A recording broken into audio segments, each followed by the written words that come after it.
SWAT team took your neighbor today. Watched them as they walked him away. You told yourself extremists come in all different shapes. Met his eyes and lowered your gaze. But is it too late for us to ever change? When we are collecting the dust of better days. They're always watching us, but we're never safe. We're not meant to be safe, not meant to escape. We aren't meant to wake.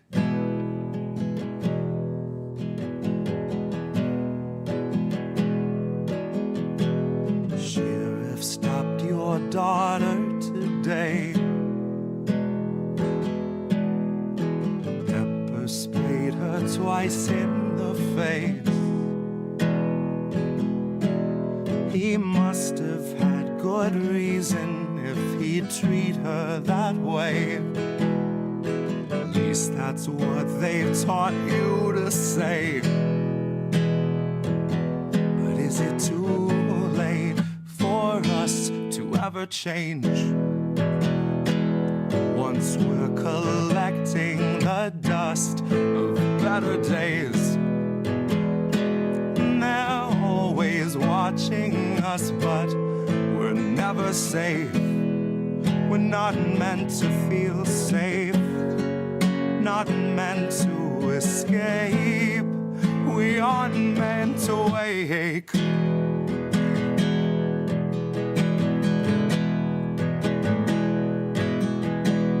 Feds arrived and had you detained. Said you'd made some posts they want changed. Tased you till you felt like you'd forgotten your name, or life before they had you contained. Life before they had you contained.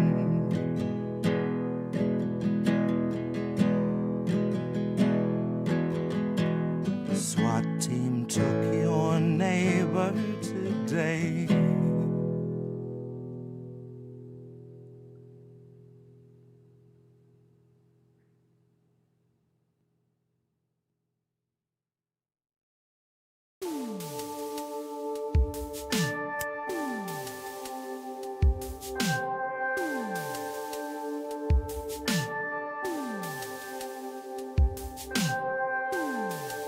You can't keep giving us nothing and think we're bluffing about coming for your heads. Why play civil if you won't listen to 50,000 dead? Now we know our mission, we form a militia, make Congress a prison. Why play civil when all these dead won't make you listen? What's more American than slaying your oppressors? What's more American than liberty or death first? Man, I thought we were founded on abolishing the tyranny of those who would starve a village all to live empirically. And I regret that I have only one life to give for my cause, now that I can see the cause so clearly. I want our leaders, regardless of party, to fear me. I will pick my targets and assassinate them lyrically. I will bring a mountain to the town square, hook them to the pillory and leave them there. Hillary, I'll see you there.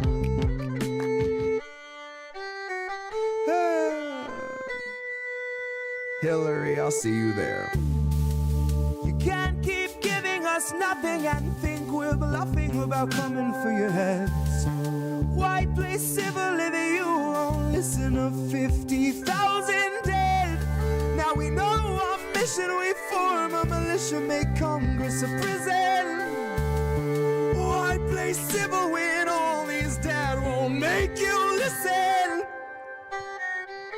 Welcome to the fantasy of rhetoric. Welcome to the last of the free speech while we can get it. And I promise you can get it. All you corporate Democrats, second wave Confederates, GOP illusionists, and neo-Nazi bureaucrats.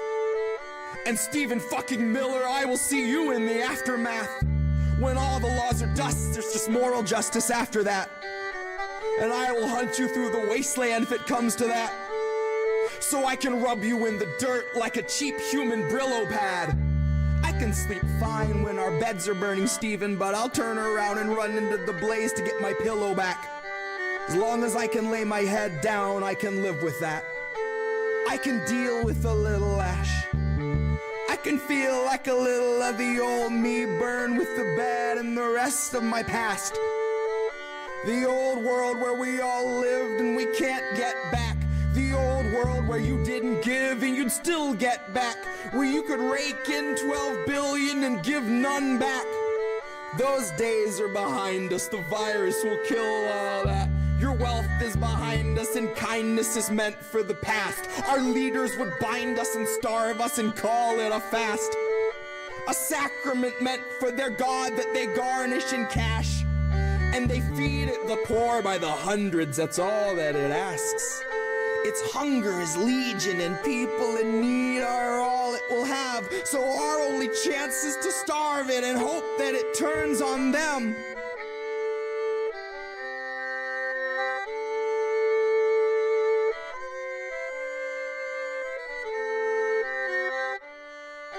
You can't keep giving us nothing and think we're bluffing about coming for your hands. Can't keep giving us nothing and think we're bluffing about coming for your hands.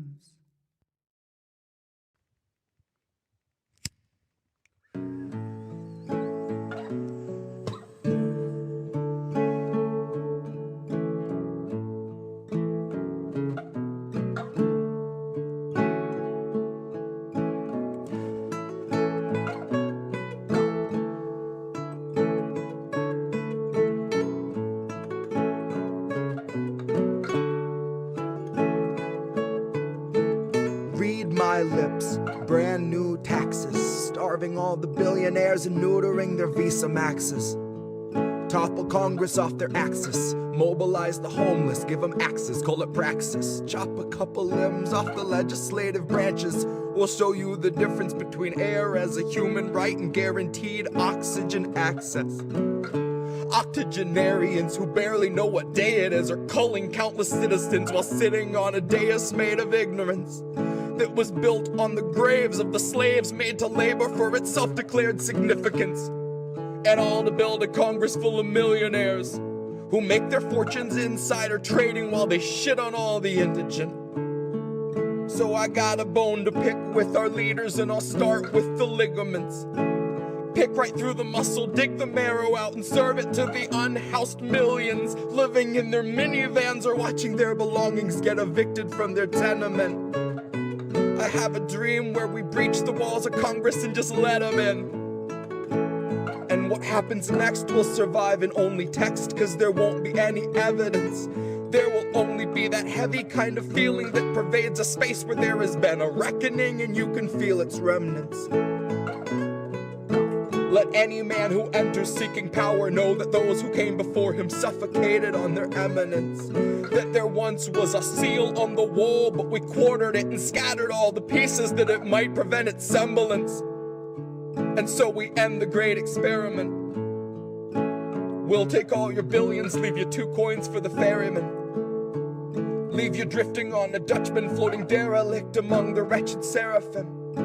For holy is the hand that wiped the land clean of those who pose as gentlemen.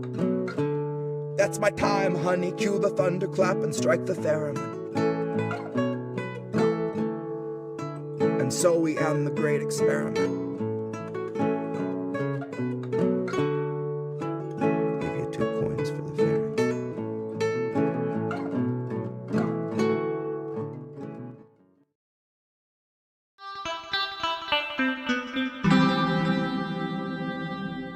Who are these people?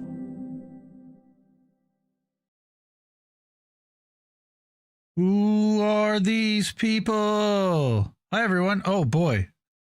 Oh, I just realized the thing around my dome isn't turned on. I turned that off yesterday for something. And this guy's back. What's up, everyone? It's Reef. We got Reef here. So now I need to fix this. You just need to give me a minute. Reef, improvise and tell them what you've been up to. What happened? What have you been up to? It's 2 weeks, I think. Well, you were on INA News Wednesday. INA News. Yeah.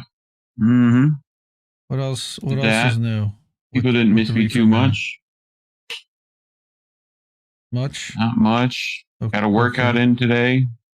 That's So very exciting. It's been good. See, what had happened was, I fell asleep the last show. Indy's never done that, by the way. He's never done that. He's never fell asleep and missed a show. He's never done that. I don't think I actually have. I don't know. I probably have at one point, but it's thousands I think of you shows did and once. years. I think I remember. I'm sure I have. We all get one. Yep. So it's okay. I literally sent Indy. I sent Indy my what do you call this? Fitbit. This thing, right? I sent him like, dude, I was like, I burned 10,000 calories and then slept for 7 hours. I don't know what happened. Well, that's what happened. That's exactly what happened. Like, forgive me. I set 2 alarms, missed both of them. He's never slept through anything ever. So, my apologies. Sure. Right, Angel, good to see you. I made a slide of some of the best comments from the channel, from the comments after the streams and on the clips, and one of yours was definitely there. I remember for sure. I shared it over on Twitter, so anybody can see that.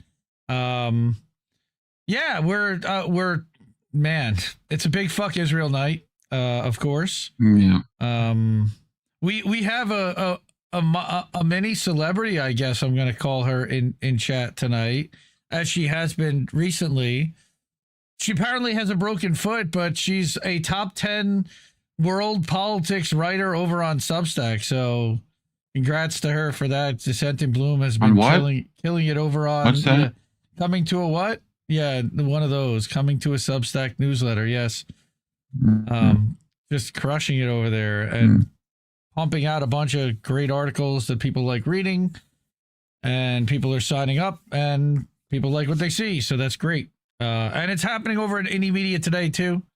So that's great. It's not just her that's growing. Thankfully, we're all starting to move a little bit. And INA Newsletter too. We're over there. And we're also live over at IndieNewsNow.com. That's our own self-hosted website.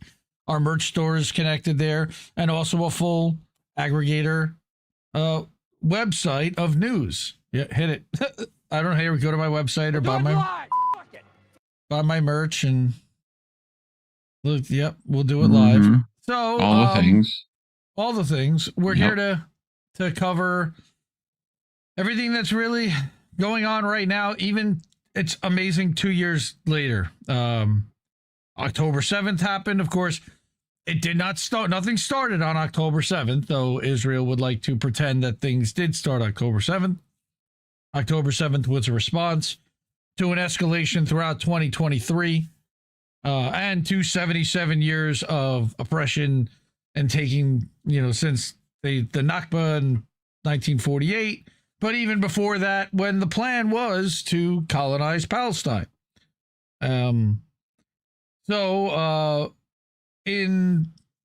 Since there will be a ton of quote unquote October 7th memorial propaganda this week, I thought I would create some content and spread it out throughout the week to balance some of that out and remind people just what the hell happened here. And no kick's not working. Oh man. Okay. Well, that'll happen. I'm not, screw kick. Sorry, kick. Bummer. Sorry to the one person on Kick and the 19 bots that are also there. Yes, it's mostly bots on Kick, but there is one dude that watches AM Wake Up on Kick like every day, and I appreciate him for it, and we got everything all set up there for him Proud to of do you. so. Yes, thank you. But yeah, before we get started, take care of the media that is independent and that you want to see, because we rely on you for funding. We don't. Money, please. Thank you. We don't take corporate funding. We don't take ads. We don't monetize any other way than by these ways: Cash App, $, Indie News Network, ko-fi.com/Indie News Network. We got paypal.me/Indie News Network. Try to do that as friends and family if you can. Then we've got, again, the website at Indie News Now. There is a section to keep the media free, and you can hook it up to Stripe directly there. And then we've got INA Newsletter and IndieMediaToday.com. We're actually live at IndieMediaToday.com over on Substack at the moment. And we do that every week. And it's actually hosted there afterwards with all the links and everything to everything that you see. So we're going to start with, again, reminding people that, hey, this isn't just Netanyahu. This didn't start October 7th. But when you hear the denials of, oh, it's not really genocide, they're whatever, the statements that have been made are directly genocidal. And here is a long thread of genocidal intent and ethnic cleansing. So, and this was put together by Maximilian. All right. So we've got a thread of genocidal intent. The first one is Ben Shapiro in 2003 promoting ethnic cleansing. All right. And this goes back to, I don't know, a town hall.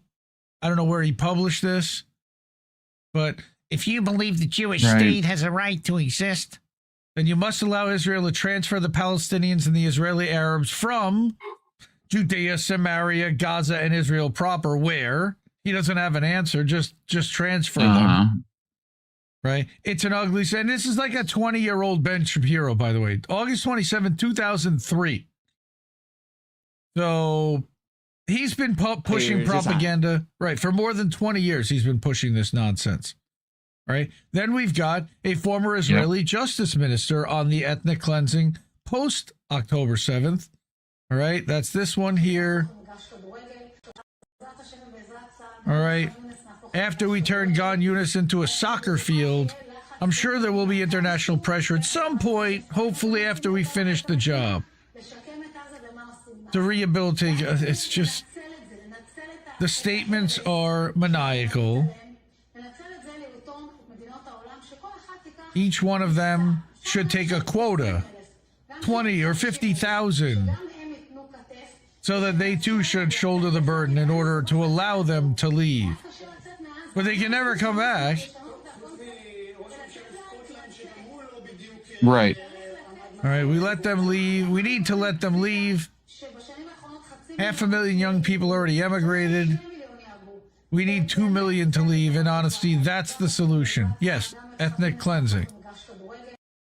That's what she wants to do there. All right, so let me go back there. Yeah, it's the opposite. All right, so again, you've got this one, clear, straightforward objectives: land theft and ethnic cleansing. All right, we got this over and over. We've got Ben Gvir. He's well known in these circles already. Right, outtake from speech of terror convict. To end the problem, so that the problem doesn't return, we need two things: return to Gaza now and encourage the residents to leave. That is the truth. It's the only way. Right, encourage by man. All right, here's another one that they need to occupy Gaza and stay there. And again, he is a hardline extremist, more so than others even. All right, this is Middle East Eye. אני מציע קודם כל שאנחנו לא נצא ממרכזי הערים בעזה. We don't leave the city centers in Gaza. ואני אומר את זה בצורה הכי מפורשת. להישאר שם. עם הצבא. You want to stay there? Yes, occupy. But they don't occupy, right? They're not occupying. That's what they say. And what's really funny is that the graphics look very, very much like he could be sitting at MSNBC right now. Yes. Even though they're that is blurred why out. they do it that way. Yeah. Mm-hmm. I don't suggest we leave the city centers, right? Right? If we decide we can do it, that's what we can do. Gross. Right? Again, their own statements. Don't take my word for it. Israeli policy documents on the ethnic cleansing of Gaza. All right, and again, this gets translated that in October 2023, forced displacement of Gaza civilians to Egypt would yield positive and long-term strategic results. Huh. I wonder what happened in October of 2023. All right, that was on the 13th. I wonder. Right? Yeah. Right. So, and there are this thread has got statement upon minister. Okay. Minister Feiglin. All right. Quoting Hitler, literally. All right. Aylor Levy. הרגה אחותו של מנהיג חמאס ואליאור לוי, ראש התחום הפלסטיני. אתה עם הפרטים על רצף החיסולים במשפחתו של הנייה וגם המסר שמעבירים ככה בישראל. נכון, מיכל, תראי, שמסתכלים על זה, אז מתחילת המלחמה באופן בלתי מוכרז, ישראל פתחה במסע נקמה אישי נגד איסמעיל הנייה, כאשר בשמונת החודשים האחרונים ישראל מתנקשת בלא פחות מ-19 מבני משפחתו הקרובים. מהחמולה הכללית יש עוד כמה עשרות, כאשר בואי נראה כמה מהשמות... I mean, they're just admitting that they're murdering these people's family. And then showing them, look at this, with that old lady with Target, his sister. With targets on them, like that's not genocidal, right? אחותו, סבח הנייה, שגרה כאן בישראל בתל שבע, נעצרה כבר לפני כמה חודשים. יש אפשר... Again, once they decide that they're a terrorist, there's no questioning it, ever. All right, I told the officer I perform a symphony with a D9 bulldozer, demolishing 50 buildings a week by myself. A 2-story house means nothing to us. We completely destroyed Jabalia and Rafah. We were on our way to destroy Beit Hanun and Beit Lahaya, but the agreement didn't give us enough time, so we only settled for destroying half of them. Wow. Like, just... Yeah, they talked about when me and Colin last Wednesday covered a thing with Netanyahu that was like, yeah, no, we accepted the deal. Better to, destroy 99% and, then try to get 100 and not fit. It's like they're just fucking genocidal mathing this out, just trying to take as much land as possible before the consequences show up. Right. And if any other country made these statements, it would not be considered normal by any stretch of any imagination, and we would likely go in there and destroy it. But of course, we're beholden. So then we've got again here's Smotrich, Tulkaram and Janine will look like Jabalia and Shujaya, Nablus and Ramallah will look like Rafah and Khan Yunis.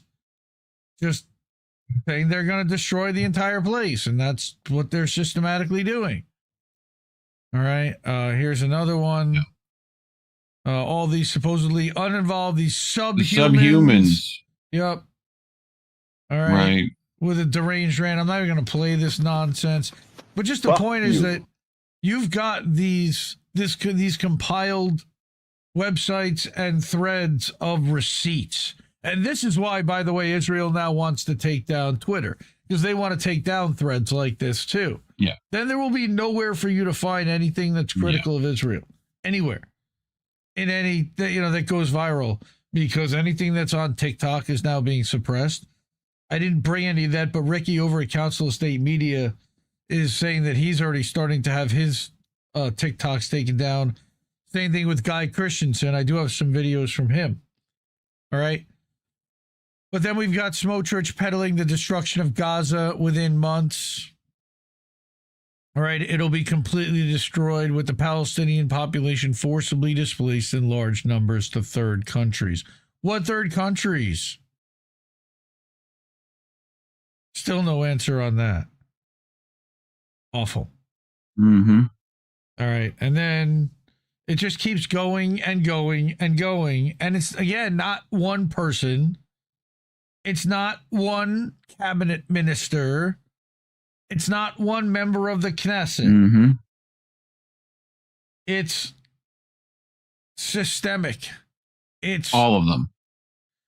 It's most of them. Again, I wouldn't say all of them. That's like saying that all Americans are behind what we're doing, and we're not. But I would say that a large percentage, and as they continue to be surveyed and polled, a lot of them, right, are, move the 1.8 somewhere quickly through the South into a sterilized humanitarian area and give them food, and then the Trump plan.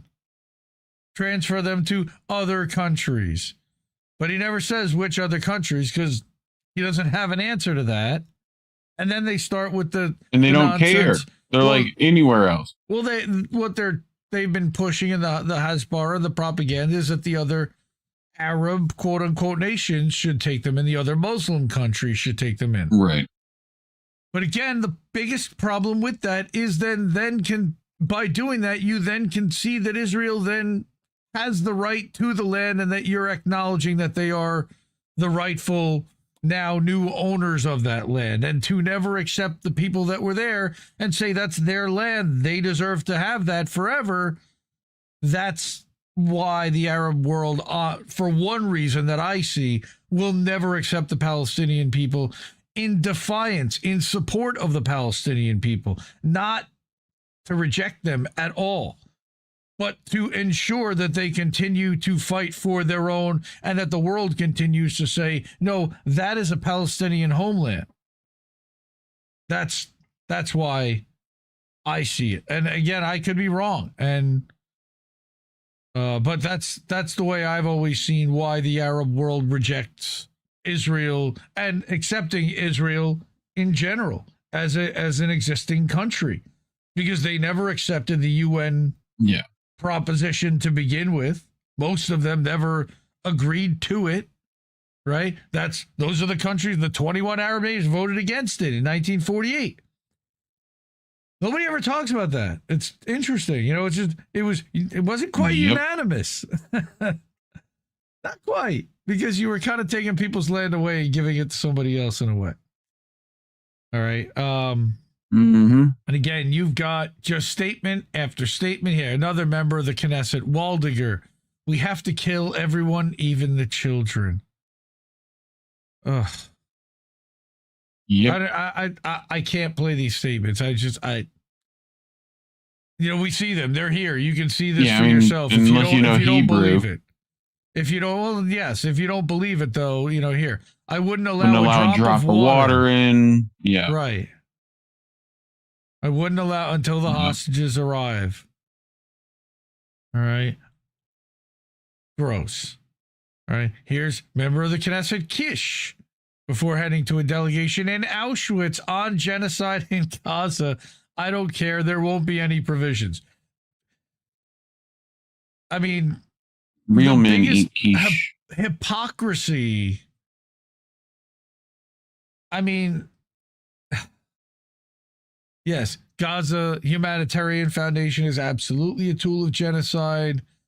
Anthony Aguilera has been talking about that. Yeah, they got a fucking racist ass, biker gang running it. Literally. Yep. Motherfuckers got the leather and everything. And again, this just keeps going and going. And this goes back, again, September 29th. This is just recent. Law for Palestine releases 500 plus instances of Israeli incitement. There's another link to more receipts, just in case you didn't have enough here. 255 instances. Here, the final nail in the coffin of genocide denial. Of course, the UN Commission of Inquiry concluding on reasonable grounds that Israel have committed and is continuing to commit the following actus reus of genocide against the Palestinians in the Gaza Strip. I mean, not only are they admitting it themselves, now, of course, the UN has Acknowledged it. Now what? Well, how about this 9-point plan? Number one, dismantle the Israeli military and denuclearize the state of Israel. Enough of this denial bullshit. Number two, empty Israel's torture dungeons of the 10,000 plus Palestinian political prisoners and Palestinian hostages that they consider to be prisoners because they didn't commit any crime, haven't been charged, and aren't allowed to see a lawyer. Free Dr. Hussam Abu Safia, for example. We need to ensure a swift withdrawal of 100% of Israeli civilians and soldiers from 100% of the territories occupied in the June 1967 war. You know, that can also be turned around. As these crazy ministers of the Knesset were saying, well, they need to go somewhere. You've got a couple million people, have each country take in 30, 40, 50,000. Well, why not do that for the Israelis then, right? Oh, right. You don't like it when it's turned around on you? Oh, that already have dual citizenship. Oh, yeah. Sorry. It works both ways, pal. All right. Send a UN-backed international coalition of doctors, medical workers, aid workers, backed by an armed protection force to provide immediate relief to genocide survivors in Gaza. That would be nice. You know, there are already some that are there that are constantly being bombed and shelled, and a bunch that were Palestinian that have been shot and have been taken off the playing field, of course, completely by design, by sniper fire. I didn't bring that one, but oh my God, a drone went into a hospital and murdered a doctor by shooting him in the head this week. In Gaza, in one of those hospitals. That's the few that are actually left that are makeshift.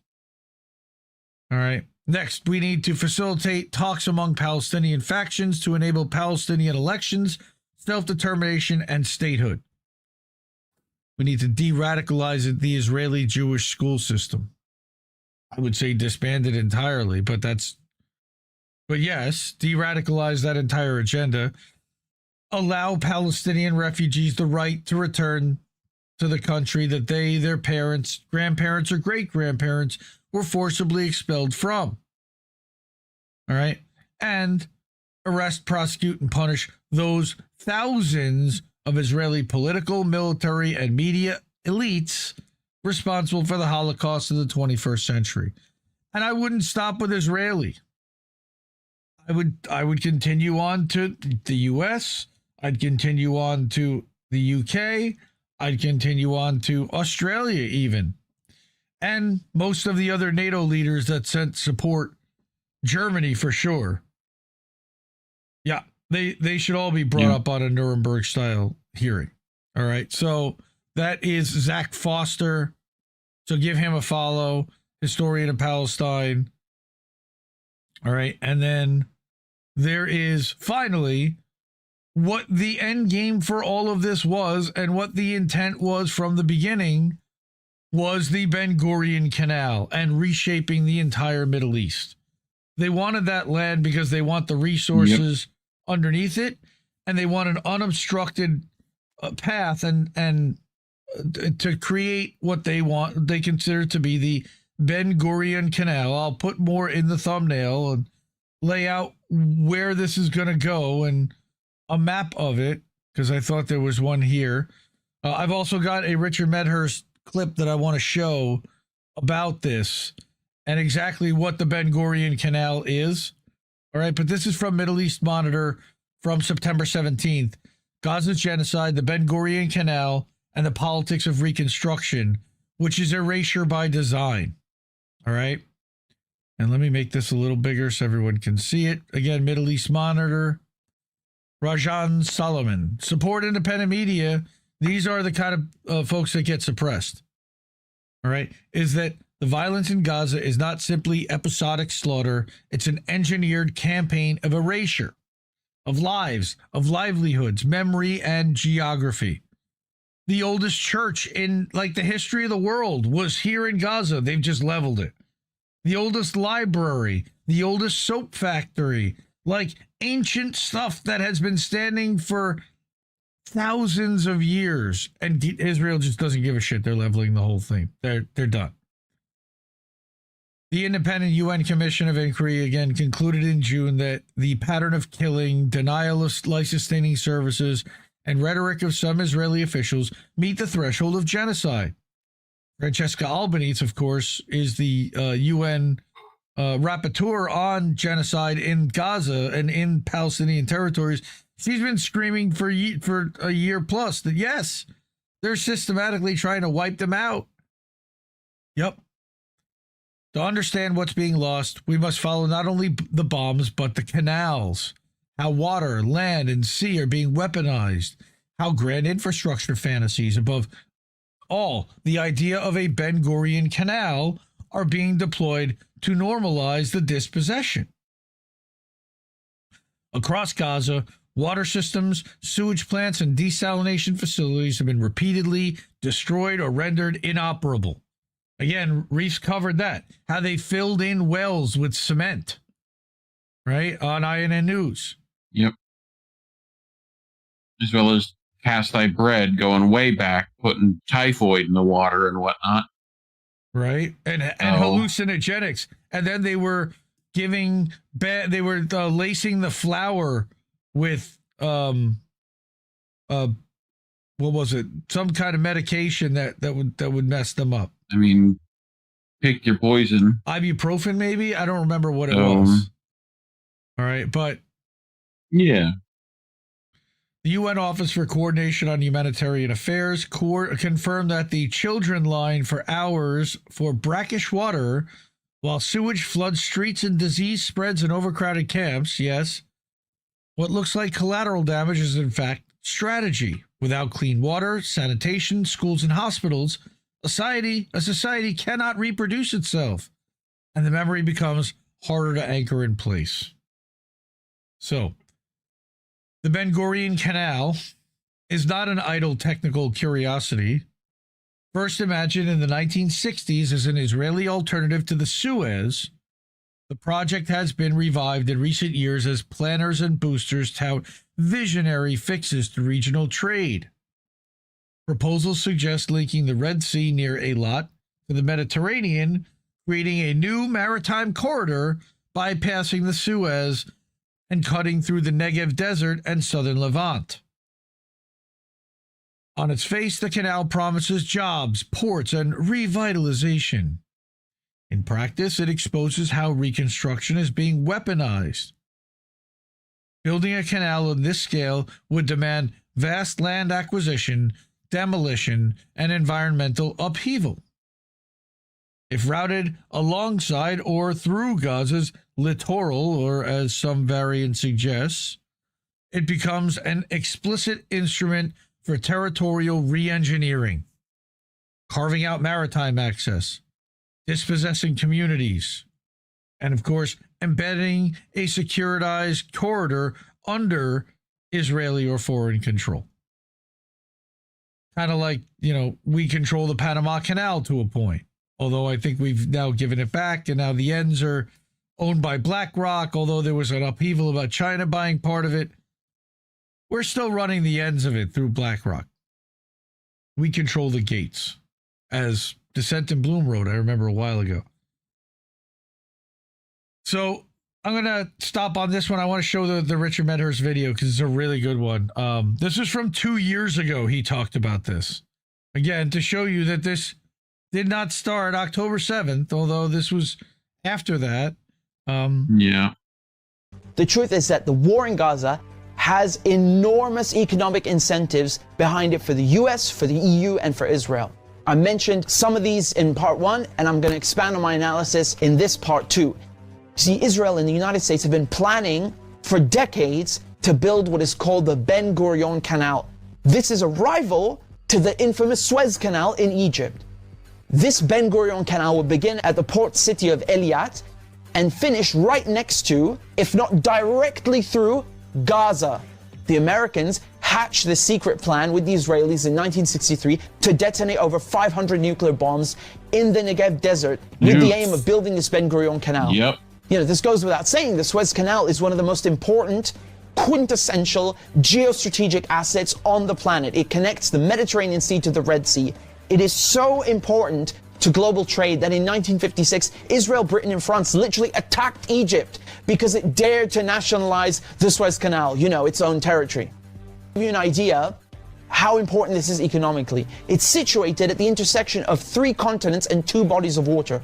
It cuts shipping times and shipping costs by so much that today, 12% of global trade, 30% of global container traffic pass through the Suez Canal. This is why Israel are absolutely obliterating Gaza. They want no more Palestinians and no more resistance. Uno scopo, distruggere Gaza. Distruggere questo male assoluto. Egyptian President Sisi was told in the last weeks that if he accepts Israel's plan to take Palestinians from Gaza and put them in the Sinai Desert, that Israel will pay for this, and the United States will wipe Egypt's national debt. Look at that. And the third aspect about the River Nile. You see, Ethiopia, which is Egypt's neighbor, built something in 2011 called the Renaissance Dam, which cut water to both Sudan and Egypt. And this is, it's caused a huge argument ever since. Now, Ethiopia has a significant Jewish population. The United States, and specifically Israel, could theoretically lean on Ethiopia, as they have done before, and pressure it not to fill up its reservoirs, which is very good for Egypt, and shall we say would incentivize Egypt to take in people from Gaza. You see, you need to understand this Ben Gurion Canal is the last piece of the puzzle. It will cement the Americans' and Israelis' control over the world's most important shipping lane, giving them total control over maritime trade. So follow me down the map. The Red Sea, which would feed into the Ben Gurion Canal, it already has a huge presence of American and Israeli troops. Did you know, for example, that Israel's largest military base is located in the Red Sea on Dahlak Island in Eritrea? This base was hit by Yemen in the last few days in support of Gaza because Yemen is an integral part of the resistance axis. Control this. Of course, we're talking about Israel. Important shipping lane by putting troops right opposite Yemen in Djibouti in Somalia and what is called the Horn of Africa.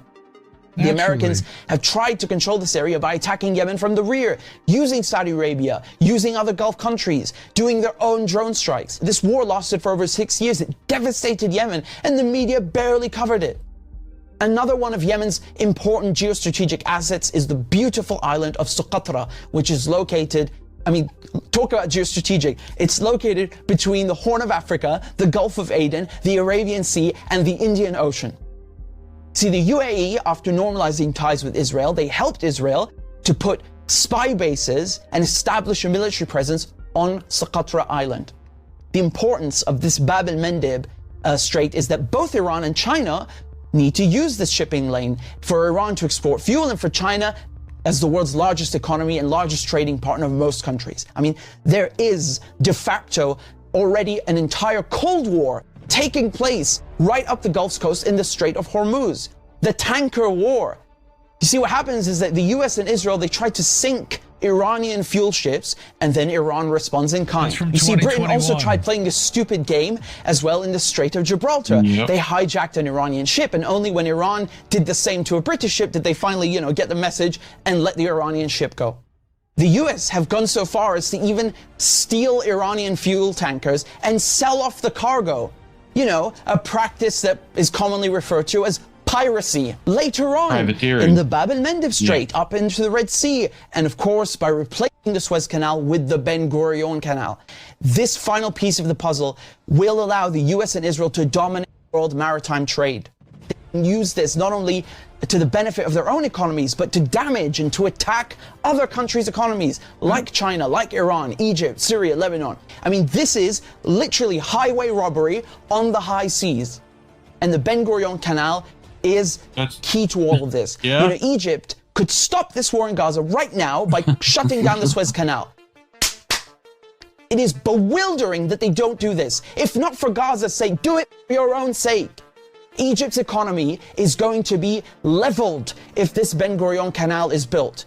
It will completely undermine the Suez Canal. Where is Saudi Arabia? Why don't they threaten to cut oil production for 1 week, one bloody day, just to stop this war? Or is there something in it for them where God to be leveled and replaced with this canal? Where are the Arabs? Where are the Muslims? Look at the European Union. They have nothing in common with each other except geography. They have over 24 languages. Whereas the Arab world, from Morocco to Oman, have a common tongue, common geography, common religion, common history, and common culture. I mean, this automatically makes them a global superpower, not to mention the natural resources, the geographical landmass, and the population, which are essential factors and criteria of hard power. In the Arab city of Cordoba were 2 miles of public lighting in the streets Or when London was a village. It's not only the size of the Arab world, but look at the straits. All the vital straits are located in Arab countries. The Strait of Gibraltar, which is Jabal Tariq, the Suez Canal, the Bab el-Mandeb Strait, and the Strait of Hormuz between Iran and Oman. European colonial powers understood this a long time ago, how powerful Arab countries could be, and they planted Israel right smack dab in the middle to sow chaos and try to win over these Arab kingdoms, bring them over to their side and make them normalize ties with Israel. All these borders in the Middle East did not exist until 1916, until the same European powers that back Israel today drew them.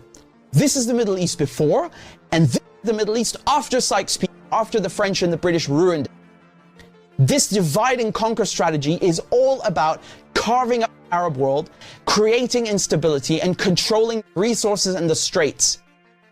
Sounds like balkanization in a way, right? Like that's what it reminds me of. You know, that's basically been the plan for Russia too. Let me refresh that and get back to 731. These powers, they always play this sectarian card. You know, they love to pit Sunni against Shia. They did this in Iraq, they did it in Lebanon, and now they try to do it between Arabs and try to pit them against Iran. In Palestine, they tell you, oh, it's about Jews against Muslims. No, it absolutely bloody isn't. The West are afraid of unity between Arabs themselves and between Arabs and Muslim countries. This war has nothing to do with Hamas. That's not what it's about. You know why people are wondering, how is this mass slaughter of civilians happening? The ardent support for Israel from the West. Europe stands with Israel. As we stand steadfast with Israel. The United States stands with Israel. Why are they allowing this to happen in broad daylight? They won't even call for a ceasefire. What's controversial about that? The answer is because this is their project too. This is also a European and American imperialist project, and they are complicit. This long-term plan concerns and screws the whole region. It will impact everybody in the Middle East negatively.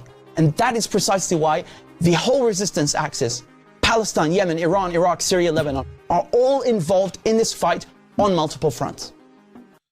Okay, so then Palestine and Russia and China Iraq, on top of that.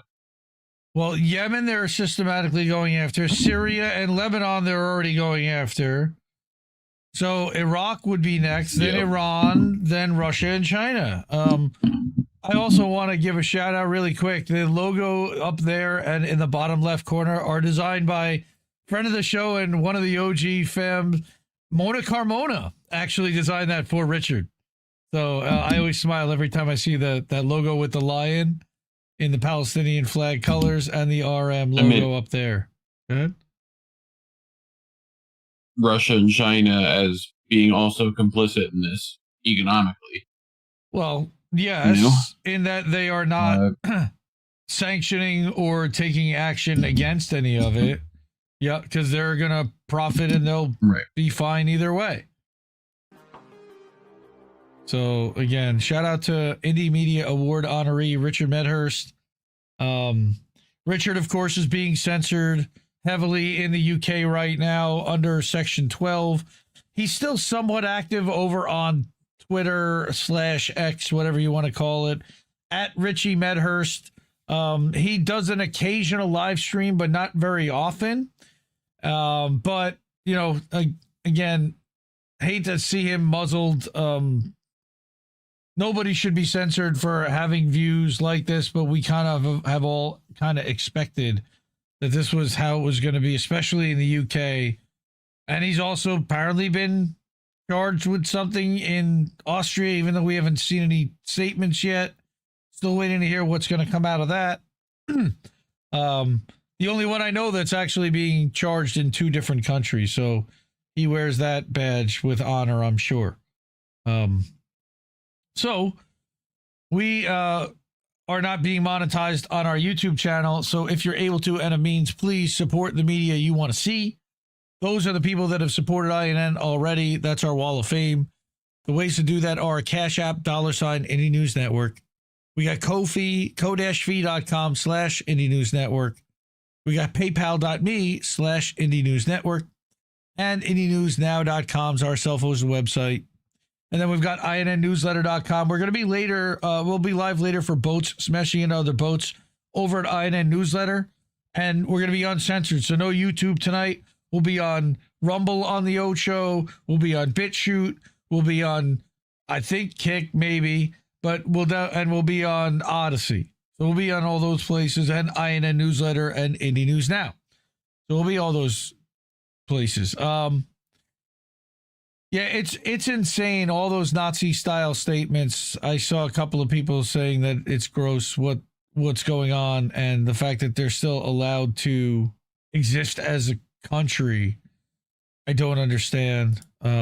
Yeah. Steve Gale's Free Richard Medhurst. Yeah, that'd be a good idea.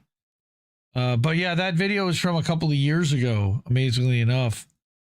And he saw what was coming and that they need to stop the plans for the Ben Gurion Canal. No, okay. So Sean's not on Twitter. So yeah, it'd be hard to see him anywhere else. He's done a couple of YouTube streams or Rumble streams, but not very many lately. So the next segment that I had is just some of the other things that are going on around the flotilla. Because there was a lot of news around this bigger fleet that had gone towards Gaza. What was going to happen this time? They can't stop us all. Well, they figured out a way to. Israel, so one by one started picking off the boats. Yeah, Descent in Bloom says she stayed up till 2 a.m. watching that shit. Yeah, it was hard to watch. It was kind of, they've done this before and they know exactly how to kind of handle it. So I want to show a couple of things that happened throughout this. Right now, there are some people, I believe, still in custody in an Israeli prison that are unaccounted for. Some of them have already been released and deported.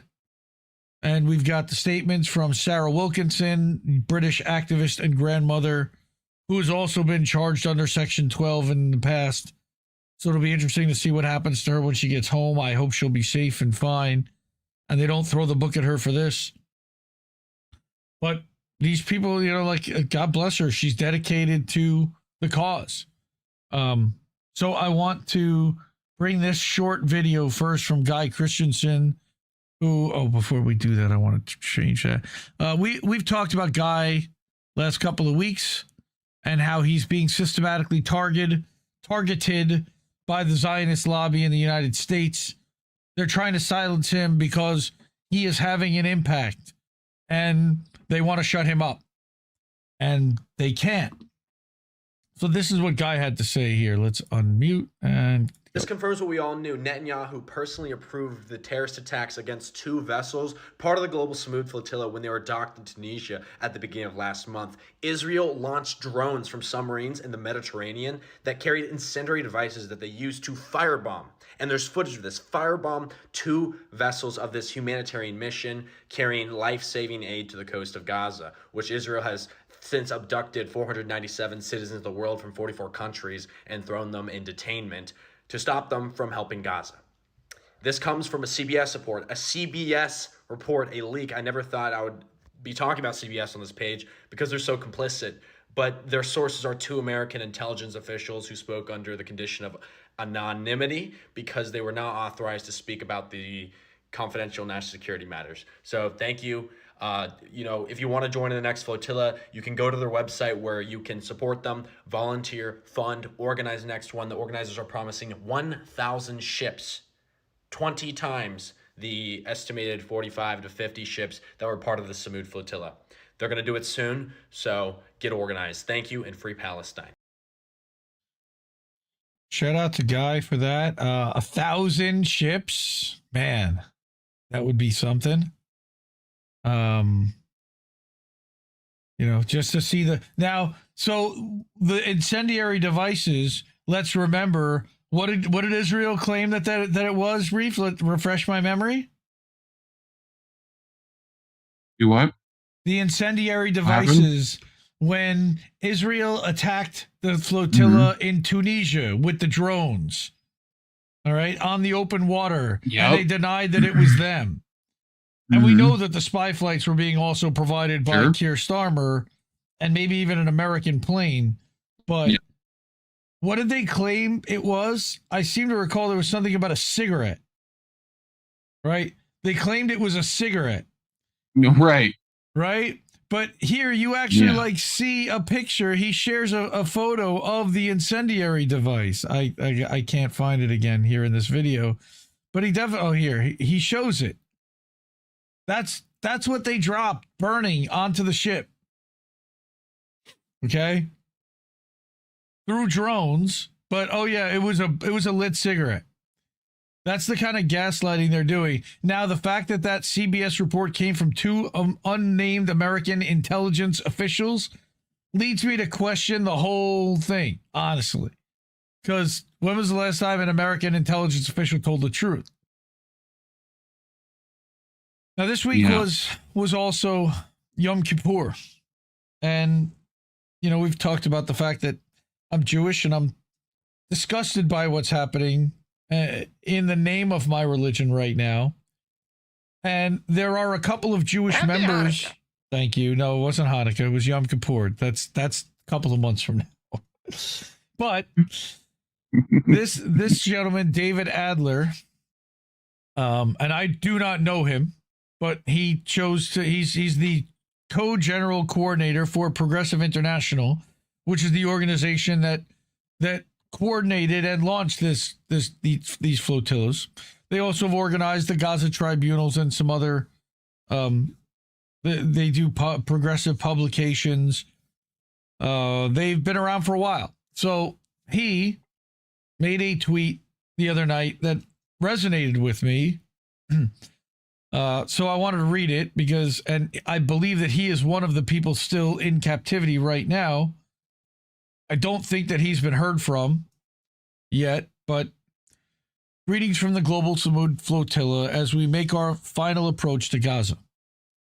Today I'm writing a very personal letter to you all, a letter about what it means to be Jewish on a mission that is set to arrive to the red zone during Yom Kippur, the holiest day of the Jewish calendar. I almost never write as a Jew, nor do I. But I'm going to just read this through.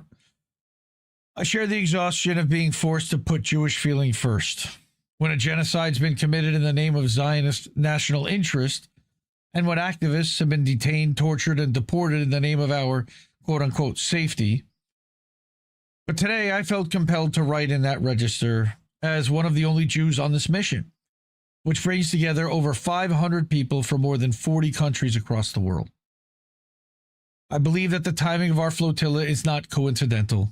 On the contrary, I believe it's a blessing that we're approaching interception at the onset of Yom Kippur, our annual Day of Atonement, which calls on us to reflect on our sins and what can be done to repair them in the spirit of Tikkun Olam. How can we atone for what's been committed in our name? How can we seek forgiveness for sins that multiply by the hour as bombs and bullets rain on Gaza? How can we possibly take seriously our mandate to heal the world when the state of Israel is so determined to destroy it? If there's any part of the Torah that I still remember, it's this obligation it bestows upon us. Justice, justice you shall pursue. How could we stand by while the state of Israel perverts this holy obligation overseeing a Holocaust of the Palestinian people. I joined this flotilla just like any other delegate to defend humanity before it's too late. But on Yom Kippur, I'm reminded that I also am here because my Jewish heritage demands it. As a mere adolescent, my grandfather, Jacques Adler, pictured, joined the Parisian resistance against the Nazis, putting his life on the line to sabotage their operations, even as his friends and family were sent to their deaths in concentration camps. That's the tradition to which I'm called, and the definition of justice, quote unquote, that feels true to my Jewish identity. As the same genocidal rage that targeted my ancestors is now taken up by its principal victims. Yom Kippur is a day of fasting, a way to manifest our atonement in physical form. But for the last 2 years, the starving people of Gaza have had no choice but to forego their daily bread. If Israeli forces intercept us on Yom Kippur, then let them see what their true atonement looks like. We'll let them see what true atonement looks like.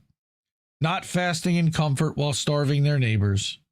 Not praying in safety while dropping bombs over their heads. Atonement means action. So as the sun sets tonight and the fasting begins, I hope that fellow Jews will join me in redefining their approach to atonement, together with silent prayer and toward courageous action to put an end to this horrific genocide. Gemar Chatma Tova. And that's him, obviously, and that's his grandfather, and he looks a fucking lot like his grandfather, right? It's like kind of scary. You can certainly see the resemblance. Damn. And a couple of things really quick. Yeah, just damn.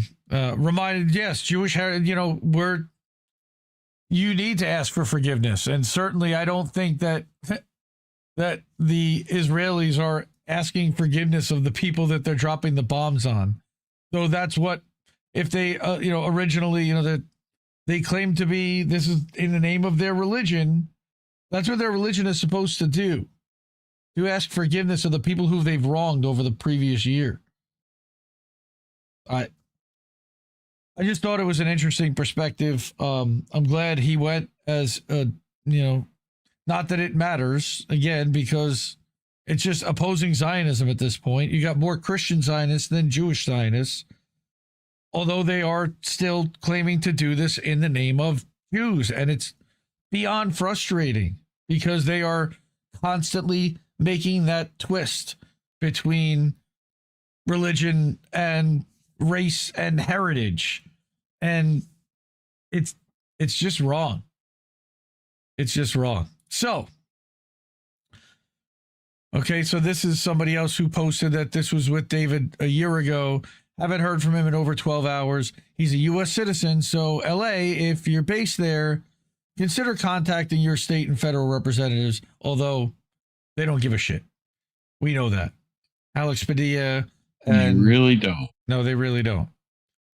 But not only was that guy David on there and Sarah Wilkinson, but Mint Press News' Greg Stoker was on the flotilla. He was doing videos and recording and posting from the flotilla while they were on the water, as well as from Tunisia. He has been taken, and I don't believe that at this point also he has been released yet. I haven't seen that, but this is 3 days ago. According to reports, the veteran boat known as Olwaya, carrying Mint Press podcaster Greg Stoker, has been out of contact for several hours. Communication lost. Cameras reportedly stopped functioning as Israeli vessels approached. There are growing suspicions that he and others on board may have been kidnapped. And this is kidnapping. It was in international waters. This did not happen in Israeli waters or in waters that are, indigenous to Gaza. And he did a live hit as the stuff is raining down. And Caitlin Johnstone actually painted a painting of him smoking on the Flotilla, and here's the video. So let me play that. It's only 14 seconds long. Oh no! Oh, I can't play it. Okay, it's a screen cap. 2:50 a.m. local time. Israeli Navy trying to spray us with skunk water. Still in international waters. Save Gaza. And that's him smoking a butt, kind of hanging off the edge of the boat, trying to show that there's something behind him that's launching that skunk, that disgusting smelling chemical spray. All right. And then she's got pictures of oil on canvas. She's incredible. There it is with some of her other artwork behind there. There's one of Elon. Right. And there it is up close. Wow. Really up close. Amazing. I love seeing her. That's acrylic. That must not be oil. That must be acrylic. Right. Sure. She says somewhere what the indie art evaluator. All right, there's a little video of it. Right? How could she do this to me? That's right. Well, so that's the Greg Stoka painting that I thought was really kick-ass. Shout out to Caitlin. Another Indie Media Award honoree, as is Mint Press News, who Greg is a podcaster for. Lots of that going around. Also in context, connected to Richard Medhurst. So this is the Sarah Wilkins. Right here, Sarah. How are you? I'm all right. A little bit worse Wilkins than too. but I'm okay. I'm just trying to stay out of the ambulance. So I'm amazed by this. That in Turkey, I didn't want to pass out and miss all of this welcoming. It's amazing. Wonderful. Well, congratulations. That was a long We trip. nearly made it. I saw Gaza. I saw it. And we were 37 miles away. Yes. And just at the last minute, Gaza made me lose focus, and we got intercepted. And well done, Gaza. For being there. I hope they saw us. That is the important thing. I wanted them to see us before we went down. They were waiting for you. They were waiting for you. Merhaba, merhaba. Thank you. Thank you.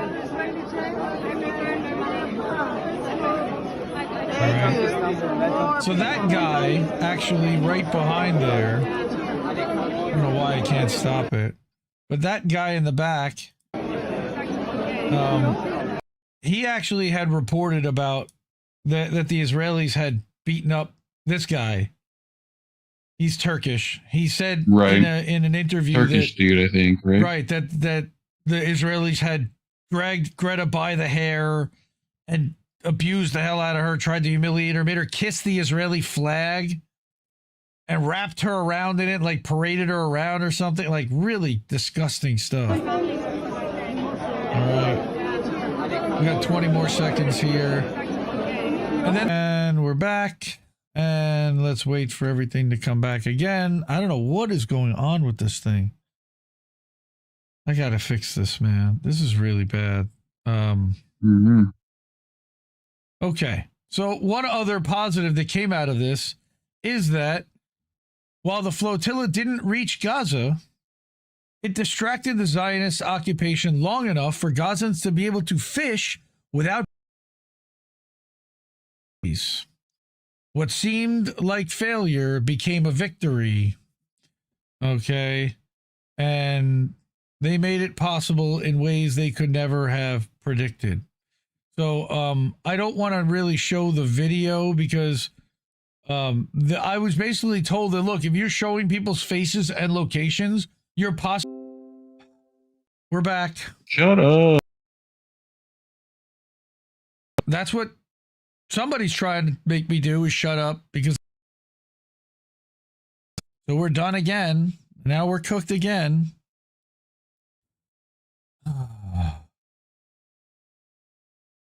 Okay. And we're dropping more frames. I'm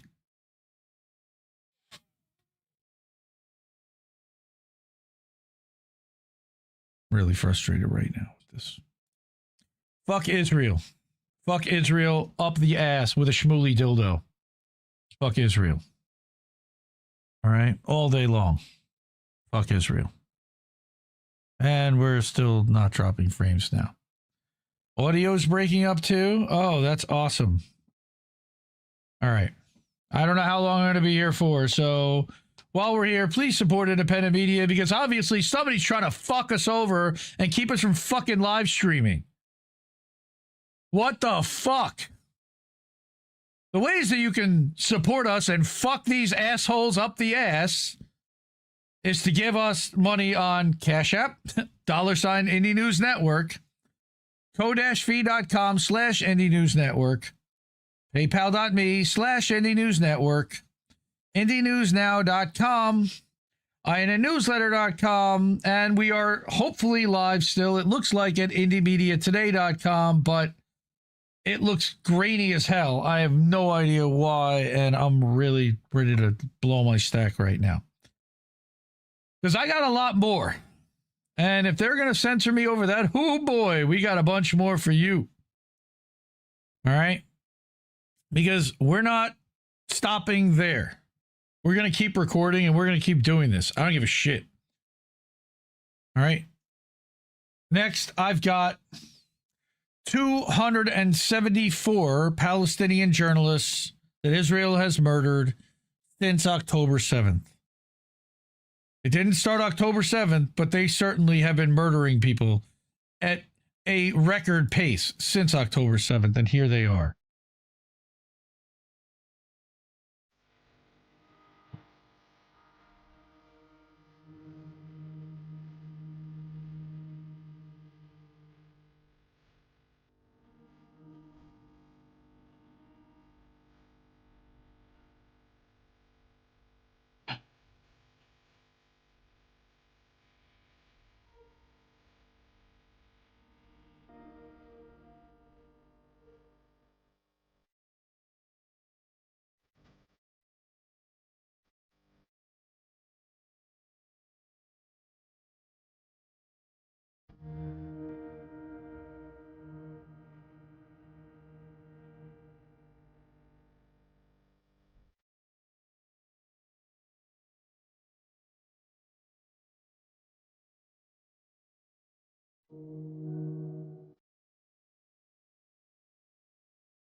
This goes on for 5 minutes. Yep.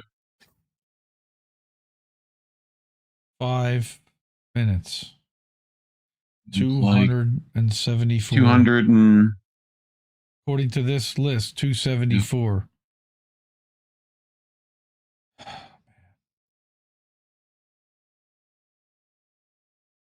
I don't want to play the music. I don't want to get censored or, copyrighted. Yeah. Although, I just saw where this came from, so we may end up getting copyrighted anyway. For it anyway. Yeah.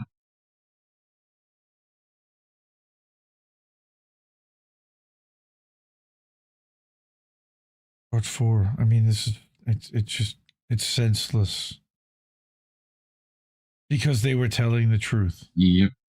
Silenced for telling the truth.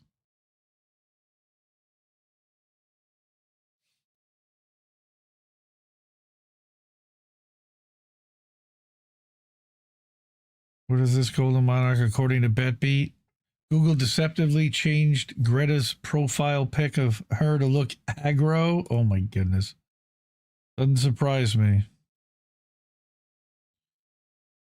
Again, all these murdered journalists, photojournalists, writers, commentators, videographers.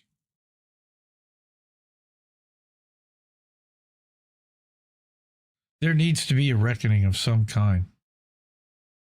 Some kind of justice that these people's memories deserve. Because if it were 274 Americans, let alone American journalists, What do you think? What do you think the United States government would do to the government that did that to them? Well, we saw how that happened, pretty much. To the government that did that to them. Yes, Vicky, journalists. Not even counting the doctors and nurses and paramedics and children and teachers and women. And some of them were teachers and women here.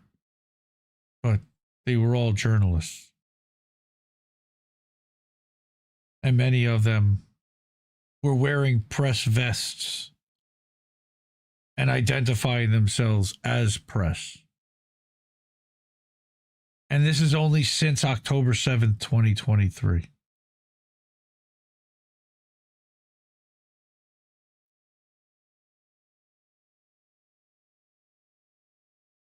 It would take 30 hours to scroll through 100,000 dead. Yeah. Yep. Well, when they read the children alone under the age of 1, it was like 1,000 names, and that took over an hour. All right, we're almost at the end here, but I thought we owed it to their memories to play the full video and show all their names.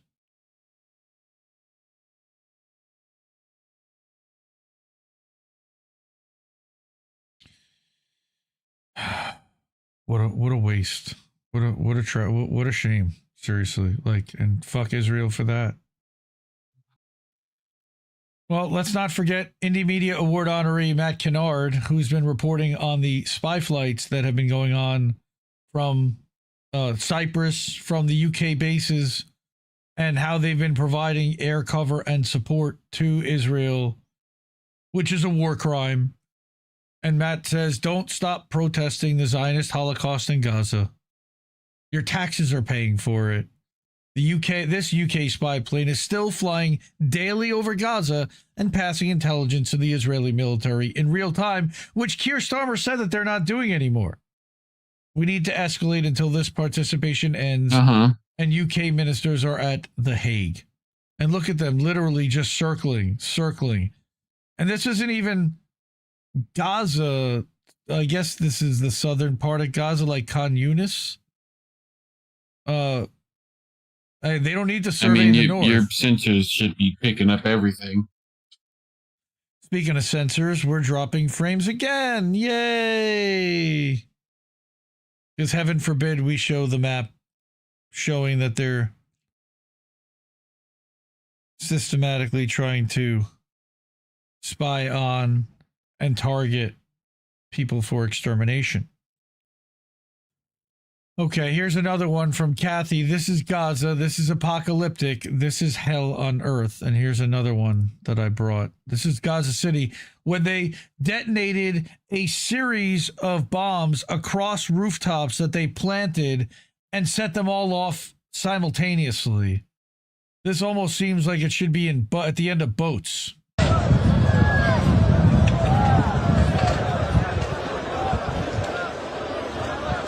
Look at all of those structures on fire simultaneously.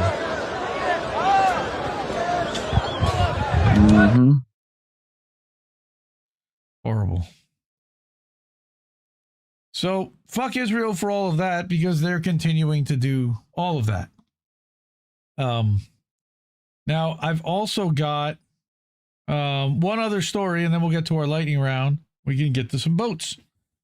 And we've talked about Mahmoud Khalil. We talked about Ramesia Ozturk. And we talked about them being silenced for speaking out against the Israeli occupation and against the Israeli genocide in Gaza and the ethnic cleansing that's been happening since October 7th. Mahmoud Khalil was famously the negotiator that tried to get the Columbia students out of Hins Hall. And then he was targeted and put into an ICE detention facility for months. And for at times without access to counsel, in overcrowded places, and they are trying to deport him, the Trump administration still. All right. And there was a judge. So I'm going to, I used to read this publication pretty often. I found that they were spewing the Associated Press often, and I'm like, seems a little corporate media-ish. But once in a while, they churn out a decent original article. The publication is Courthouse News. So Courthouse News published this article that a judge rips ICE targeting of pro-Palestinian protesters as unconstitutional. All right, that the ruling comes after a 2-week bench trial in July where college professors testified that ICE going after student protesters chilled First Amendment rights on campuses across the country. And I don't think there's really much doubt about that. There's one of the protesters that was at Columbia University in New York City. All right, let me make this a little bigger. A federal judge on Tuesday lambasted top Trump administration officials for illegally trying to deport pro-Palestinian students to strike fear into protesters and chill free speech. That's illegal. In a scathing 161-page ruling, U.S. District Judge William Young, a Reagan appointee in Boston's federal court, so you can't say that it was a liberal activist judge appointed by an Obama or a Biden or a Clinton. No, this is a Reagan appointed judge. You know, the Republicans still lament Reagan. All right. He delivered perhaps the sharpest legal rebuke of Trump's immigration policy to date.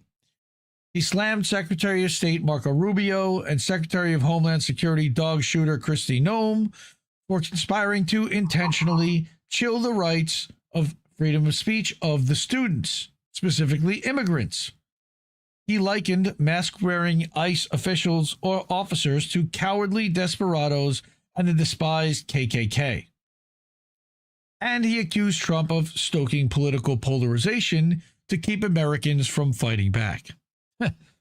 And this was before he saw ICE targeting and terrorizing American cities like Chicago and LA and Portland now. Right. All right. Quote, I fear President Trump believes the American people are so divided that today they will not stand up, fight for, and defend our most precious constitutional values so long as they're lulled into thinking their own personal interests are not affected. That's what a liberal is. Is he correct?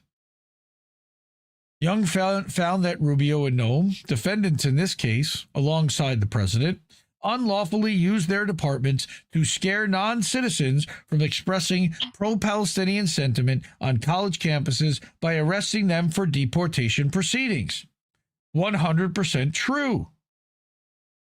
The practice is purportedly part of a broader Trump administration goal to quell anti-Semitism, quote-unquote, on college campuses, which in practice has resulted in several schools and students being threatened or punished for on-campus demonstrations during Israel's ongoing bombing campaign in the Gaza Strip.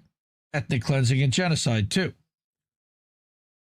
Young's ruling came after a 2-week bench trial this summer over federal immigration authorities' targeting of students like Mahmoud Khalil and Ramesio Ozturk.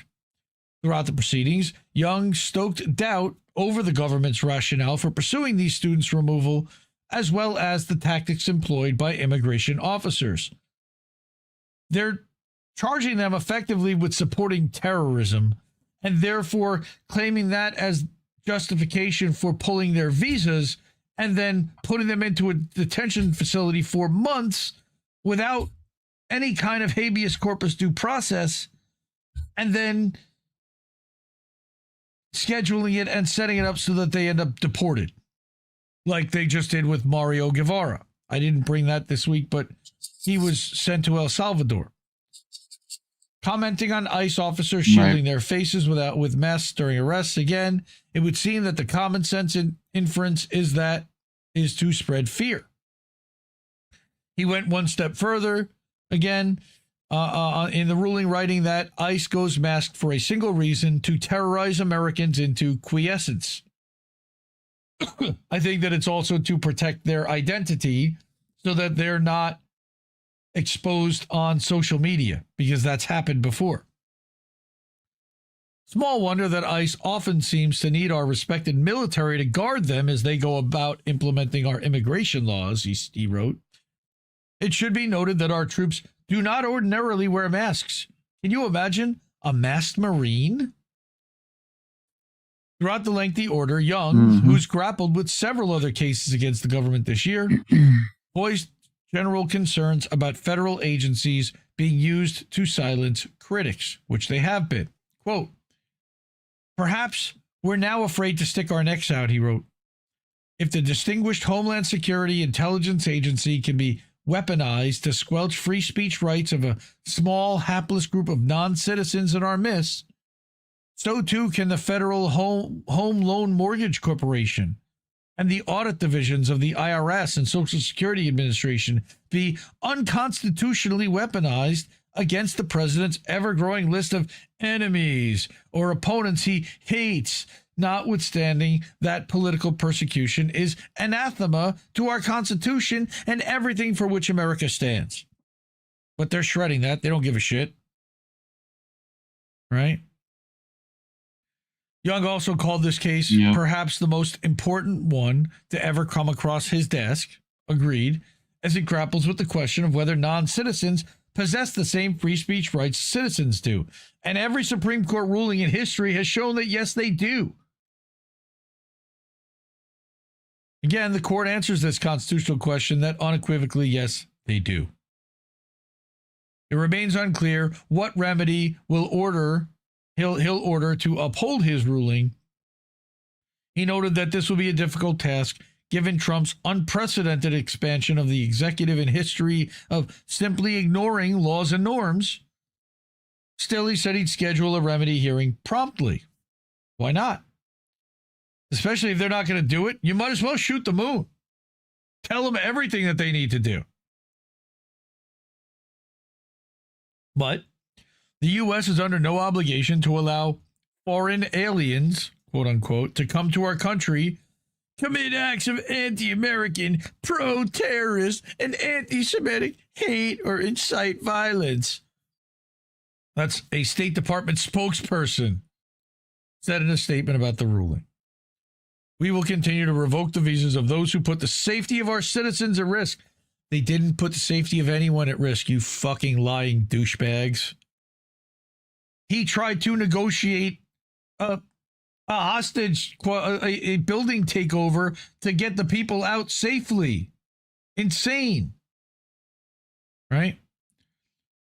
Homeland Security spokesperson Tricia McLaughlin told Courthouse News that with his order, Young decided to stoke the embers of hatred. No, that's what Americanism is. That is what freedom of speech and expression is.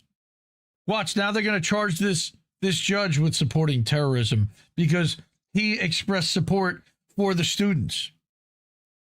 Quote, "Less than a week after targeting our Dallas ICE facility, a craven judge is smearing and demonizing ICE law enforcement, likening them to terrorists." They are terrorists. You don't need to liken them. They are terrorists. They are They smashed a window where there was a car window with a baby in there. They're pulling people out of cars. They're being violent. They're arresting them without charge. They're disappearing people in the middle of the street. And they're beating up their neighbors who were speaking out on their behalf. Higher education groups filed the underlying lawsuit in March, arguing that ICE detaining students for their Palestinian advocacy has created a climate of repression and fear on university campuses around the country, which was, again, exactly the intent that Beitar US and the Zionists of America and all these organizations that got into Trump's ear and are working alongside Stephen Miller are trying to perpetrate and perpetuate. They want to get all Muslims off of campuses. They want to get anyone who is supporting the Palestinian people off of campuses, including Jewish students, by the way. Anyone supporting Palestine is now considered to be supporting terrorism. It's insane. Stop murdering babies, you're a terrorist. Advocate for murdering babies, you're just fine. Welcome to 2025 Israel Logic. Brown University International Studies professor Naji Al-Ali testified in July that the arrests of Khalil and Ozturk caused her to rethink planned research trips to Lebanon and Iraq calling the trips too risky due to the actions of the Trump administration. I would also say due to the actions of Israel bombing the shit out of Lebanon. But yes, the Trump administration permitting it and not stopping them from doing so, sure. And I'll go ahead. The latest symptom in a long line of fucking bullshit that got us here.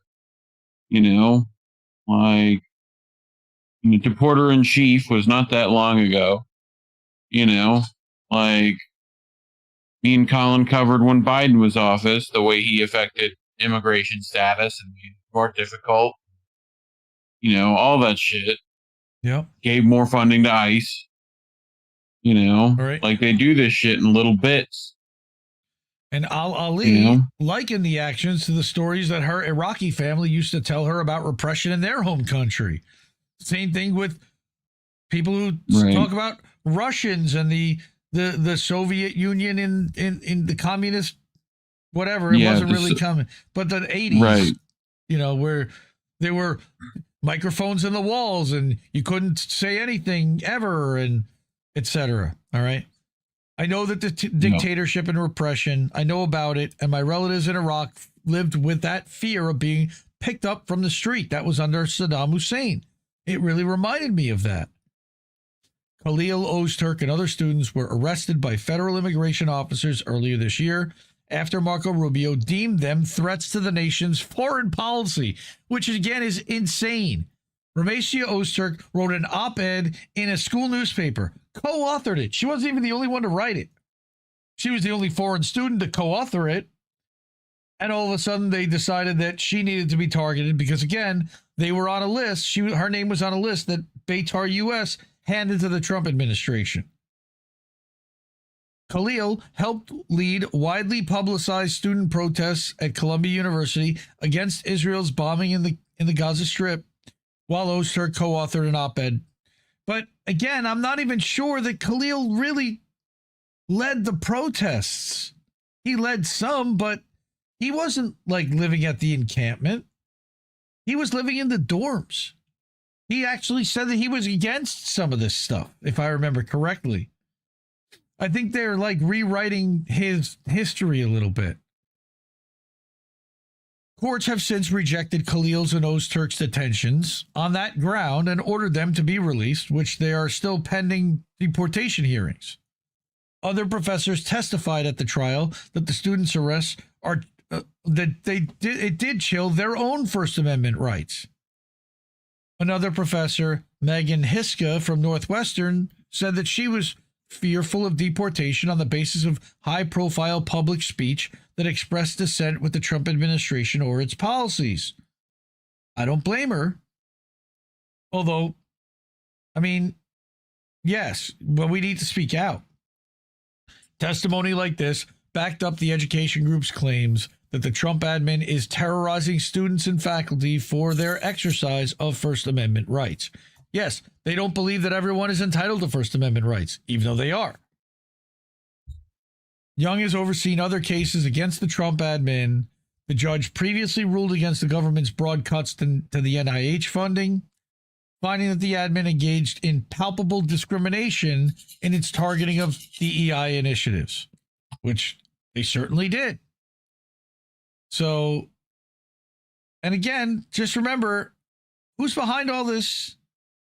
While it's Trump, it's Israel. Again, Israel is orchestrating all of this because of the pro-Palestinian protesters that are protesting the genocide and bombing that they are perpetrating and that they are executing on a daily basis. That's why. It's all in support of Israel. And we all know that Marco Rubio's biggest funder over the years is a wild, rabid Zionist by the name of Norman Bremen. Norman Bremen is the reason why Marco Rubio was in the Senate and why he has the job that he has now. And now he is cashing in and ordering his little Marco to do this and to listen to Trump, who is listening to his masters in Israel, clearly, the Adelsons, his funders. I hate to say it, again, this is not antiseptic, all right? This is legit. Hey, again, I wish it weren't the case, but it's true. You know, the famous Dwight Schrute thing. And of course, YouTube is not going to want to remonetize our channel for talking about stuff like that. So if you're able to and it means, please support the media you want to see. Money, please. Notice how we don't get censored when we're talking about that, but only when we're really trashing Israel. Cash App, $ Indie News Network, Ko-fi.com/Indie News Network, PayPal.me/Indie News Network, that IndieNewsNow.com. That's our self-hosted site where we've got the ability to support the media with a Stripe donation or tip, or you can purchase some merch. And then you've got INNnewsletter.com. We're going to be live there in a little bit for boats smashing into other boats, and IndieMediaToday.com, where we're live right now, and you can pick up an annual or monthly subscription membership. Descent in Bloom actually upgraded hers from monthly to an annual this week. So thank you for that. Really appreciate it. Support independent media. So I have a couple of things I wanted to whip through in the lightning round. I'm not going to read them all, but I want to share them, and the links will be in the description afterwards. But the first one is another video by Guy Christensen, and this is about the permanent ceasefire and how Israel, once again, doesn't stop bombing. I don't know if Guy's new to this, but this has been the pattern. I think this is what he's going to talk about. The Palestinian resistance just accepted Trump and Netanyahu's 20-point plan for a permanent ceasefire and an end of the genocide, and Trump called on Truth Social for Israel to stop bombing Gaza, and they didn't stop. They're bombing Gaza City even harder. They slaughtered 72 Palestinians with bombs in the last 24 hours, just with bombs. Who knows how many others have been killed by starvation, by disease, by getting shot by an IDF soldier in Gaza. This 20-point plan, like I said, includes a permanent ceasefire, which is why the Palestinian resistance accepted this. They're desperate for a permanent ceasefire. They've been desperate. They've been accepting these proposals, and Israel just backs out of every single one of them. So we have yet to see if they will do the same here. Despite UN experts warning that this plan is in violation of international law in and of itself, as it puts Gaza out of the control of Palestinians, it puts foreign leaders, politicians, and companies in charge of Gaza and not the Palestinians themselves. It calls for the resistance to disarm and all these other things, but there's an exchange of hostages, a staged withdrawal from Gaza. So we'll see what is yet to happen. But remember, the resistance is negotiating with terrorists, with people who don't even see them as human, and it's really, I hope for the best. And I'm not going to tell them whether or not, I'm not going to tell Palestinians whether or not they should accept this or that plan. It's not my job to do that. It's our job to elevate their voices, stop this genocide, stop their oppression, stop Israeli apartheid, and free Palestine once and for all. Thank you, guys. You can follow me on Substack using the link in my bio for free to not lose me as TikTok falls under Zionist control with this new sale. Thank you, and free Palestine. All right. So there was some kind of a deal agreed to. It still remains to be seen whether there will be a ceasefire and what's going to happen as a result. They're still talking about moving the Palestinians out, but there's no answer as to where. It's not good. So fuck Israel for that again, and for still bombing even after there was a permanent ceasefire plan that wasn't even meeting any kind of standards, and they still won't even agree to do that. So there were a couple of other things that were happening in the world beyond Gaza and Israel, and I wanted to dedicate a lot of time tonight to that, but Senton Bloom actually wrote a couple of articles this week that I wanted to mention. One of them was about what's going on in Oklahoma and their state-sponsored political grooming of children. Where the wind goes whipping through the plains? Sweeping down the plains or something like that, Oklahoma, where Chase Miller goes sweeping down the plains, and Halo Benson, we're going to talk about her in a minute too. But this was all about how the head of the schools resigned, but before he did, he turned over their agenda effectively to Turning Point. How about that? The 1776 agenda. Okay. And other states are already testing this. I'm guessing she's going to talk about Florida or Pennsylvania. All right. And that they tried doing this in Pennsylvania a couple of summers ago. We called that out, and they hired a consultant that was, Louisiana and Texas tried mandating Ten Commandments displays, right? But yeah, Pennsylvania, I remember them trying to do this very vividly a couple of summers ago. So check this one out. Again, the link will be in the description in the Substack over at IndieMediaToday.com afterwards. What Club America really teaches our kids, it's indoctrination, it's programming for sure. Institutional, like PragerU and all that shit. Right. Okay. There is a God. He is not man or man-made. You know, again, fuck atheism, by the way.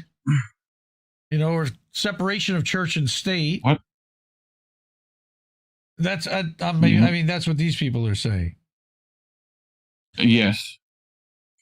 Right. So that's this article about Oklahoma. And then we've also got this article that he published the other day that, man, that it's a heartbreaking headline. He took his son to daycare and minutes later, ICE shot him dead. Yes, that's for real. ICE claims Silverio Villegas Gonzalez, okay, that he dragged an agent with his car. Surveillance footage shows otherwise. On September 12th, a 38-year-old single father of two woke up like he did every morning. He got his boys ready for their day. Then he got ready for another day of working to support his kids. All right, his mornings probably looked a lot like mine or yours at some point, an ordinary morning in a city filled with ordinary mornings. Backpacks packed, shoes finally on the right feet, lunches tucked neatly inside bags. Father kisses his 7-year-old goodbye at school, carries his 3-year-old into daycare. He has sole custody of his kids, and that was all they had. He was all they had. In that last moment with his youngest, maybe he lingered a breath longer, brushing the kid's hair back, promising he'd return that afternoon like he always did. A promise that would have died almost instantly, shattered by ICE's bullets. He was shot and killed within 500 feet from the daycare where his 3-year-old still believed his father would come back. Jesus Christ. All right, that's the distance between where he was killed and where he had dropped his kids off. Just awful. ICE conducted a vehicle stop. They claim he refused to allow law enforcement to follow their commands and drove his car at the officers. One of them was hit by the car and dragged a significant distance. Fearing for his life, the officer fired his weapon and he was killed. Okay.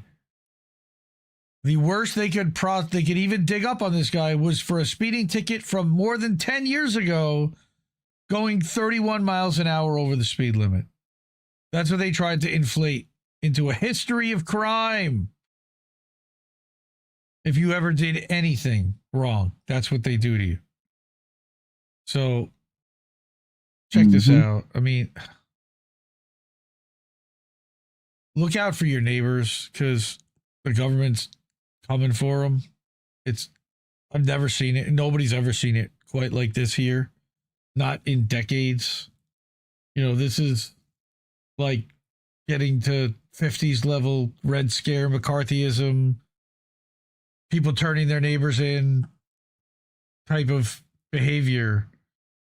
And yeah, it's brutal. So again, go follow dissentingbloom.substack.com. Go check her out over there and subscribe and read those pieces and some other ones she's published across the last couple of weeks. Thank you to whoever just hooked that up. Thank you for the $10, Kieran Pine. Appreciate that. We're going to talk in a second about what Kieran's been organizing.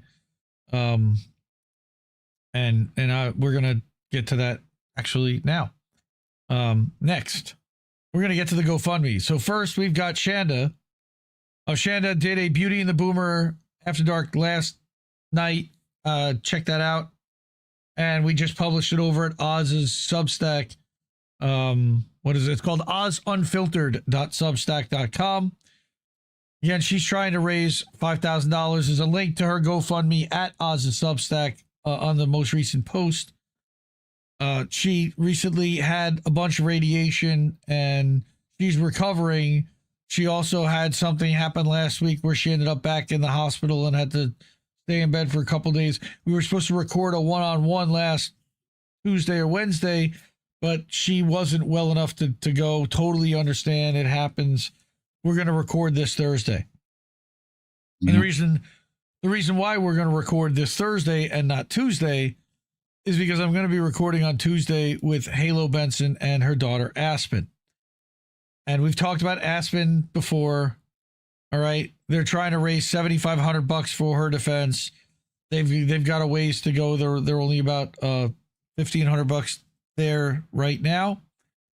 Right. And Aspen again has been, she's facing 33 years in like hard prison time because of a crazy story. And if you check out the GoFundMe, the story is there, and I'll drop the link in the chats for everyone. Yeah, and I'll also drop Shanda's GoFundMe for everyone to put the link in there, for them to be able to support her. But man, it's Aspen's story is crazy. And that's Natalia. We'll talk about her in a second. But Aspen ended up just wrong place, wrong time. She ended up going to a music festival with somebody and tagged along in their RV. That person was transporting drugs and she had no idea. And the RV was stopped in Georgia, where there's some kind of a mandatory sentencing law for anybody in the vehicle. But even the person driving testified that she did not know that anything was there. And so the whole story gets laid out here. All right. Fighting these charges is going to cost a small fortune that they don't have. They've already borrowed everything they could to secure her lawyer for the bail hearing and to pay the bail. And now they need $7,500 as a down payment for the lawyer for this new trial. It's important that they secure it ahead of the indictment hearing. Please share. So please share it if you can, even if you can't donate.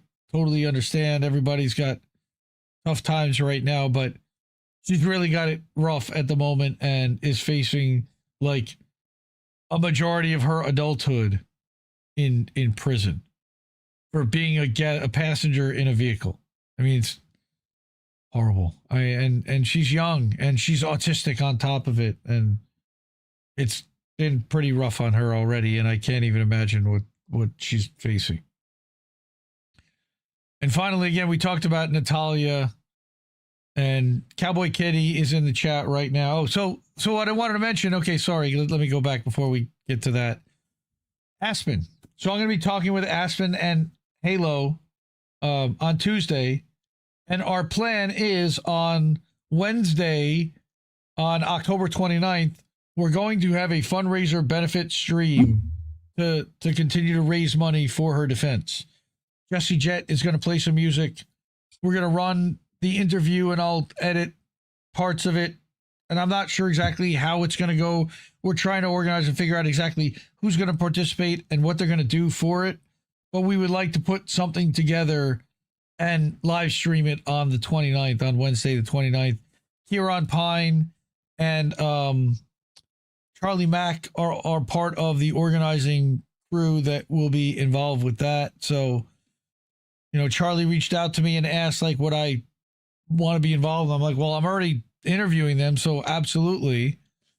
And then I would love it if somebody else that had a much larger channel than INN would agree, would be willing to host it on their channel and even host the live stream themselves. I'm not requiring that I need to be involved with any more than we are, but whatever we need to do to step up to make this happen, we will. And any support that we can have, again, appreciate. And yeah, the prison industrial pipeline people, Cotton Country, come a claiming. Yep.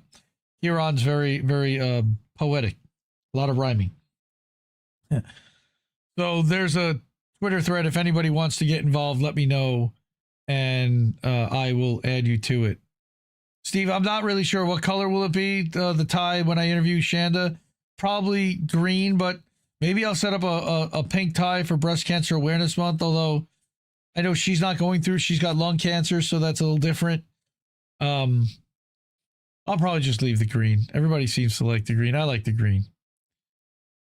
But I was saying, Natalia Lechkova, that's a working mother taken by ICE. We talked about ICE abducting people earlier.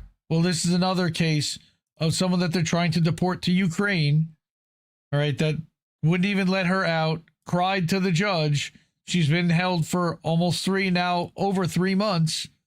Not a flight risk. All right, and her mental and physical health is deteriorating. So again, here's a GoFundMe link to support her as well. And I think Anthony mentioned that they're also talking about deporting her daughter. I mean, I'd like to at least see her daughter kept with her mother, but man, that's still a mess. The whole story. All right. Again, anything we can do to help Aspen, anything we can do to help Halo, anything that we can do to help Shanda and Natalia, that's this week's GoFundMe's. And like I mentioned earlier, we've got the Indie News Now website. That's where all of this stuff is hosted. We've got news articles. We've got the Stripe tip jar where you can support here with a tip. We've got the merch store where you can actually pick up some merch. All right, and pick up a t-shirt, pick up a beanie. Reef got one of those beanies.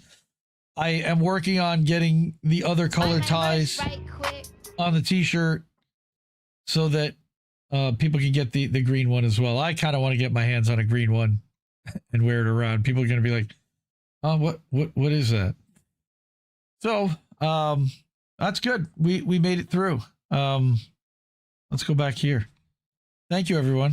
I'm glad to hang everyone. I'm glad to see everyone. Natalia is still in limbo. Man, what a mess. I'm so sorry, and I wish I had better news and that things were different there for sure. What can we do to help other than sharing the GoFundMes and donating and telling people about it? Again, Descent and Bloom wrote an article about what was going on in Ohio a couple of months ago.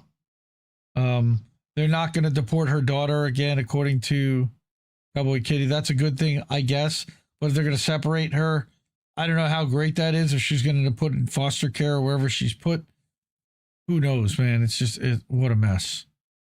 And this is just one case out of thousands around the country that we don't know anything about. This is just one that hits close to home. And I don't want to forget that or dismiss that or, not keep that in the forefront of all of our minds. So we're going to get out of here for tonight, but I appreciate everybody hanging out and visiting and listening to us rant and complain and go through all this stuff because somebody's got to talk about it. I don't think enough people are really countering all the Hasbara that's out there, and the shout out and kudos to the ones that are. There aren't enough, and we need more people doing that. If you are able to write something, publish something, record something, an audio podcast, you don't have to go on camera. Do something to put out against the mountain of pro-Israel, pro-Zionist nonsense that's out there that they're paying for. Big money. $7,000 a post, apparently, on social media, if you believe all the stuff that we saw this week. No reason not to believe it, because they got plenty of money to blow on all that. But we don't have that. So if you're able to, and it means, again, support the media that you want to see and support independent media. That's us. That's the people who've already done so. Cash App, $ Indie News Network, ko-fi.com/Indie News Network, paypal.me/Indie News Network, at IndieNewsNow.com, which I just showed you, at IndieMediaToday.com, where we're live now, and we're going live over at INNNewsletter.com in a few minutes for our React show, where we're going to do some funny stuff, and it's actually going to be uncensored, meaning that the stuff we can't show on YouTube. So we will not be on YouTube, INN8 The Ocho. You'll have to go to Rumble. You'll have to go to Substack. You'll have to go to Odyssey or Twitch or Kick or BitChute. We're over on BitChute too. Shout out to BitChute. BitChute, who doesn't censor either. Almost 18. Okay. She's fine. I mean, I would say that if her mom is getting deported even at 18, I wouldn't be fine. I wasn't fine at 18, even as a quote unquote adult. I certainly needed my parents around and needed their help. So, man, whatever we can do, man. Again, I love you all, and thank you for hanging out, and thank you for supporting independent media. Support independent media because we need it more than ever. And we'll see you soon. Love you all. Bye, everyone. Hasta la vista, baby. Hasta la vista, baby. No! We just fucking lost the stream!